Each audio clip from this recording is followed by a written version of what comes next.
Al-anbiya'i wal mursalin wa ala alihi wa sahbihi ajmain amma ba'd. Bapak Bupati, Pak Wakil Bupati dan segenap anggota Forkopimda Kabupaten Lamongan, para alim ulama, Bapak-bapak, mohon maaf waktu saya hanya diberi 15 menit ya. Jadi kalau nyebut nama semua itu habis. Jadi saya hanya ingin menyampaikan bahwa di Lamongan itu ada mutiara-mutiara budaya yang sangat tinggi nilainya. Yaitu ada filosofi kehidupan yang terdapat di Lamongan, dan saya sendiri sebagai pelaksana pernah membawa ini ke program Living Values Education namanya di 27 perguruan tinggi di seluruh Indonesia. Nah, saya keliling dan menyampaikan bahwa untuk menyembuhkan bangsa ini itu terdapat value, nilai dari Lamongan, yaitu yang bunyinya begini: dadiyo sira wong sing iso rumangsa, ojo dadi wong sing rumangsa iso. Itu saya bawa di forum-forum yang pesertanya itu adalah guru-guru besar, termasuk juga di BPIP yang barusan terakhir di Gedung Gerahadi di Surabaya. Dari filosofi dari Lamongan yang pernah disabdakan oleh Sunan Derajat ini, kalau direnungkan mempunyai arti yang sangat luas sekali, dan kalau kita eksplorasi seminggu tidak akan selesai menjadi bahan kuliah. Jadilah kamu orang yang bisa merasa. Orang yang bisa merasa itu tentu saja orang yang punya perasaan. Kalau ditafsirkan pakai filosofi Libanon, ada kata-kata begini: allazi nafsuhu biwairi jamalin la yara fil wujudi syai'an jamila. Barang siapa dalam dirinya, dalam hatinya tidak punya rasa keindahan, dia tidak akan bisa melihat wujud semesta ciptaan Allah itu sebagai sesuatu yang indah. Jadi hati yang tidak bersih dan tidak indah tidak akan bisa mensyukuri nikmat tanah air yang diciptakan oleh Allah. Dan Lamongan terbukti bahwa kalimat-kalimat puitis dari Sunan Derajat itu, jangan menjadi orang yang merasa bisa. Kalau merasa bisa, walaupun orang bodoh merasa bisa kan gampang. Tapi bisa merasa, iso rumongso, itu pekerjaan yang sulit karena orang harus melaksanakan introspeksi, kajian-kajian yang mendalam dan bersih terhadap dirinya, terhadap rohaninya, terhadap jalan pikirannya, dan semua tindak tanduk. Kalau pikiran itu tidak bersih dan tidak sehat, orang tidak akan bisa melaksanakan introspeksi atau mawas diri. Kalau hati tidak bersih, dia tidak akan mau mengakui kesalahannya sendiri. Jadi ciri-ciri orang yang rumongso iso ialah orang yang tidak pernah merasa salah, padahal menurut akal sehat dia salah. Jadi untuk menyembuhkan bangsa ini dibutuhkan hati yang dalam.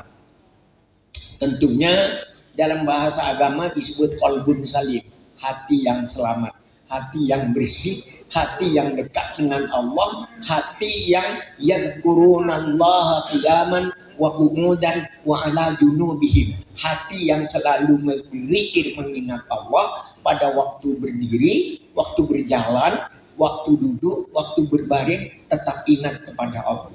Orang yang jernih pikirannya seperti ini akan mudah mencari kesalahannya sendiri. Dan ini obat bagi bangsa Indonesia. Jadi ketika kita merasa orang yang dilahirkan di Indonesia, kenapa sampai ada diom yang bunyinya Hubbul waton minal iman, cinta tanah air adalah sebahagian dari iman. Kenapa cinta tanah air menjadi penting? Karena sebenarnya kalau menggunakan filosofi Isou Mongso yang namanya cinta tanah air itu, bagaimana rumusannya? Rumusannya kira-kira begini.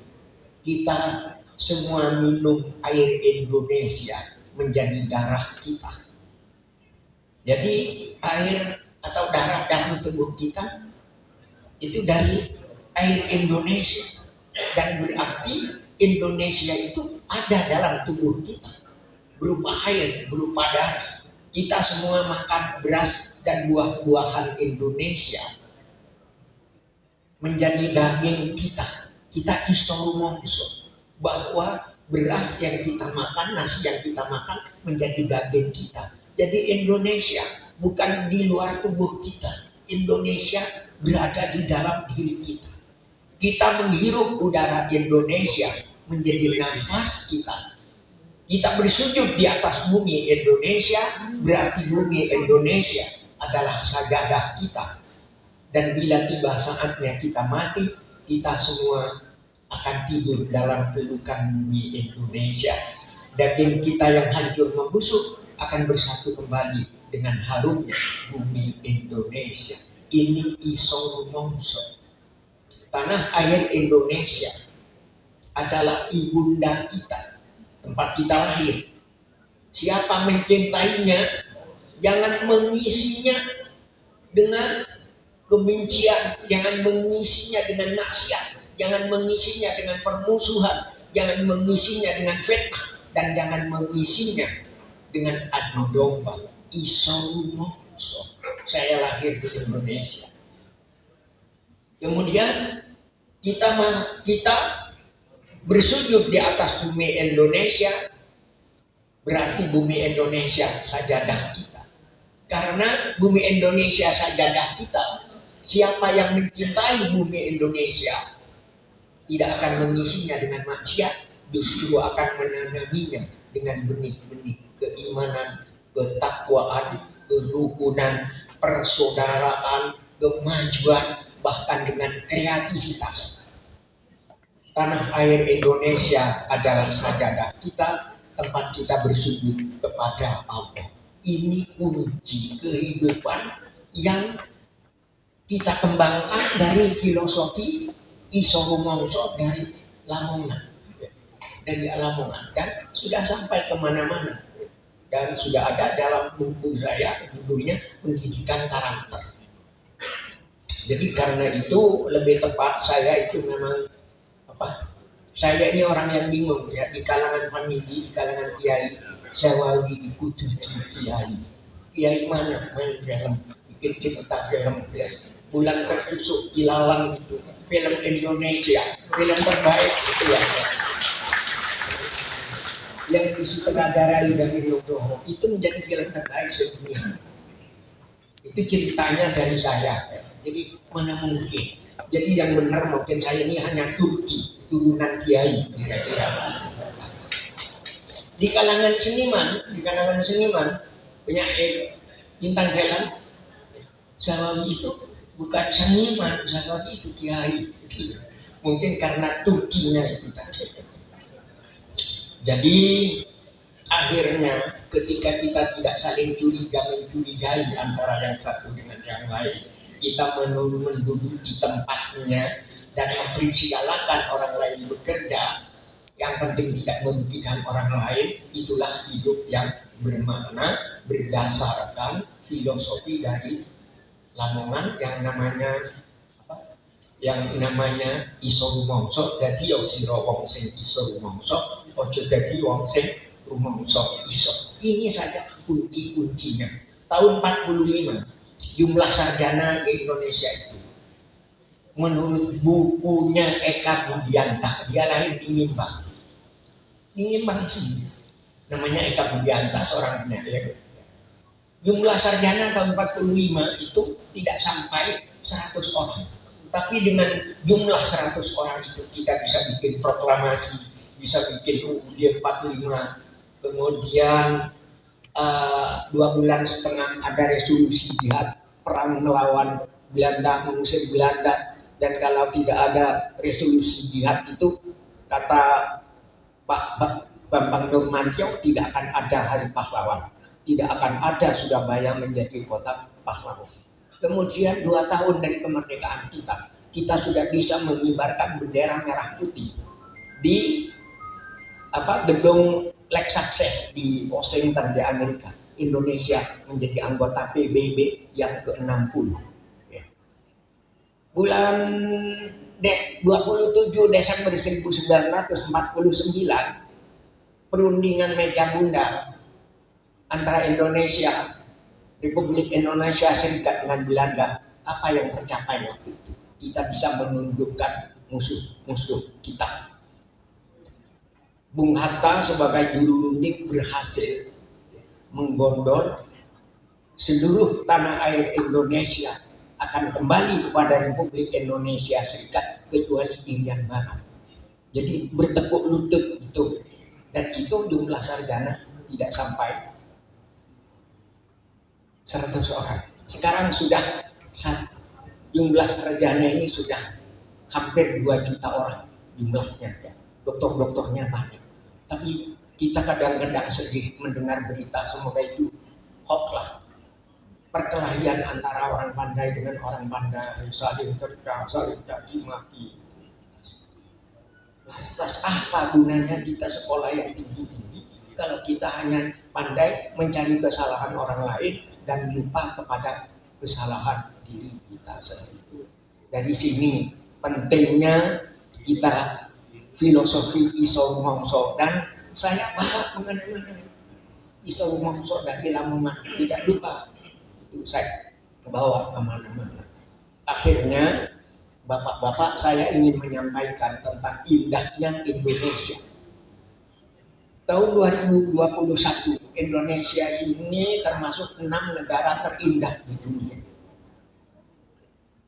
Tapi pada tahun 2023 Indonesia menjadi negara nomor 1 terindah di dunia.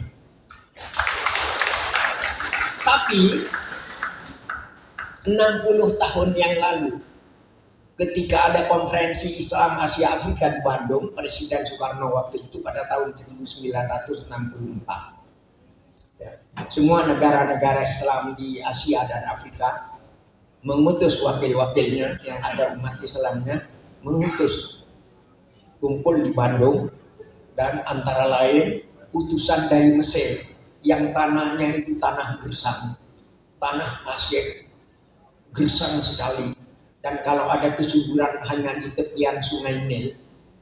Jadi begitu utusan dari Mesir itu rektor Universitas Al-Azhar, namanya Profesor Dr. Mahmud Saltu.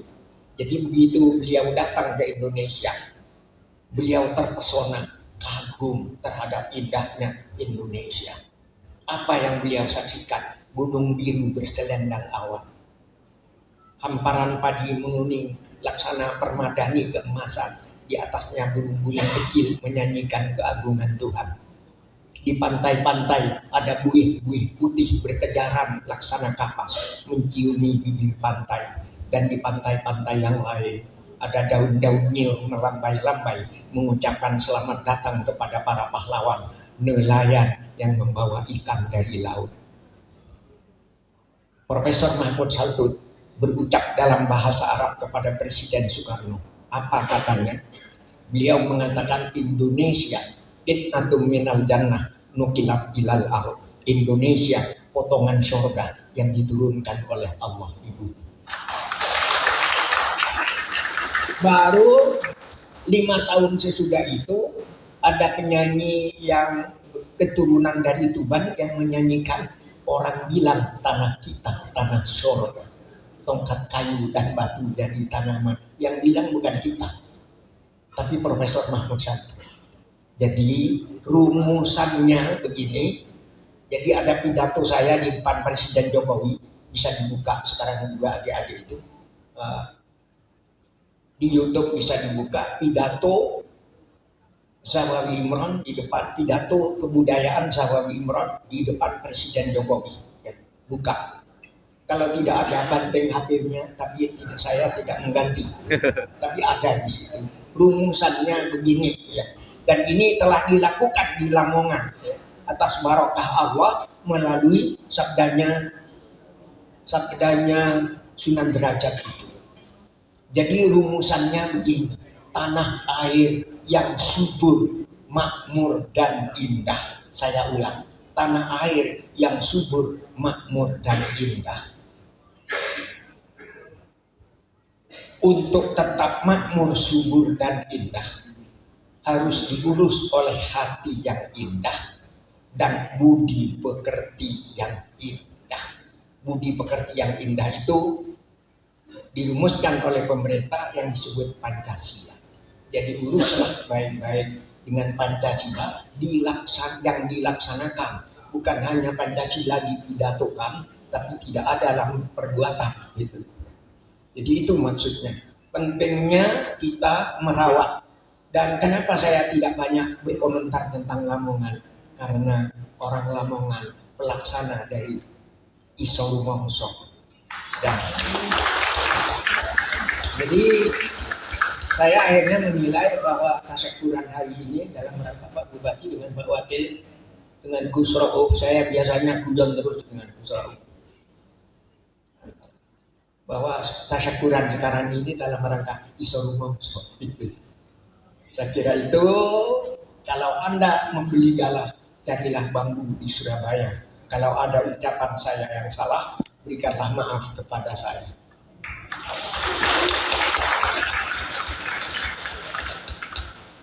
Lamongan, cintaku, Pak Bupati, para kiai, segenap hadirin dan seluruh rakyat Lamongan sayangku, jejakku ku tinggal di sini, tapi senyummu ku bawa pergi.